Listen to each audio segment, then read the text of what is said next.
All right, Khan Academy, graph from slope intercept form. So recall that slope intercept form is when you have y equals mx plus b. And remember, m is the slope, which is the change in y over the change in x. Some of you like to call it rise over run. That's okay. Sometimes it falls, though. One thing to remember, when a line increases from left to right, it's a positive slope. When it decreases left to right, it's a negative slope. So for instance, this doesn't have anything to do with number one, but if a line has a slope, let's say, of 2/3, that means it's going to go up 2 for every 3 over. So that's a slope of a positive 2/3. If it's going 2, 3, but it's dropping, so the vertical change is 2 and the horizontal change is 3, but it's dropping, then we're going to have a negative 2/3 slope. So the key thing to remember is the top number is the vertical change and the bottom number represents the horizontal. All right? So rise and run is good, but rise just always seems to make it think it's going up, and it's not. So let's take a peek at this. So looking at the first one, whenever you graph these, your steps, step one is you're going to want to start at the y-intercept. All right? And then step two is slope from there, from that point. So for instance, on this first one, the y-intercept is positive 4. So I put my dot. Khan Academy, you'll have to place a dot there. Now, my slope, which is negative 1/5. So remember, negative means I'm dropping. And I'm dropping at a rate of 1 to 5. So that would be a negative 1/5. Now, it's from this point. So start at your intercept and then drop 1 and then go over 5 and lock in your other point. And right there should be the line for that one.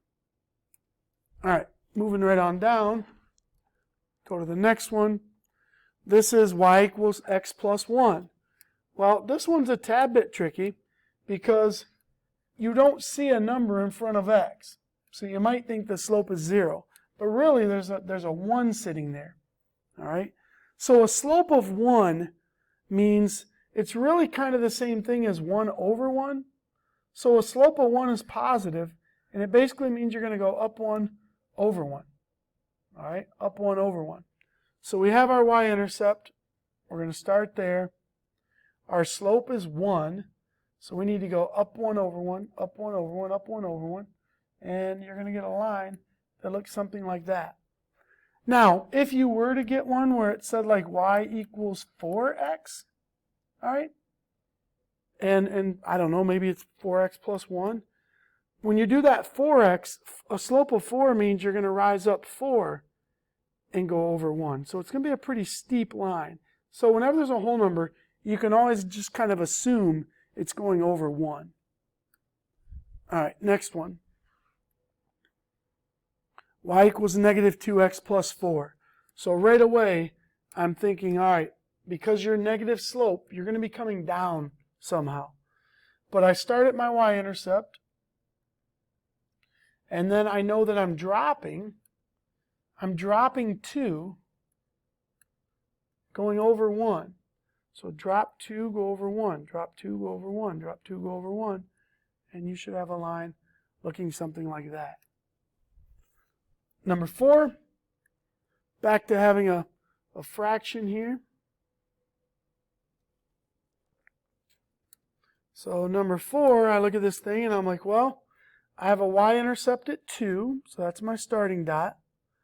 This slope is positive, so I know I'm going to be going up 5 over 4.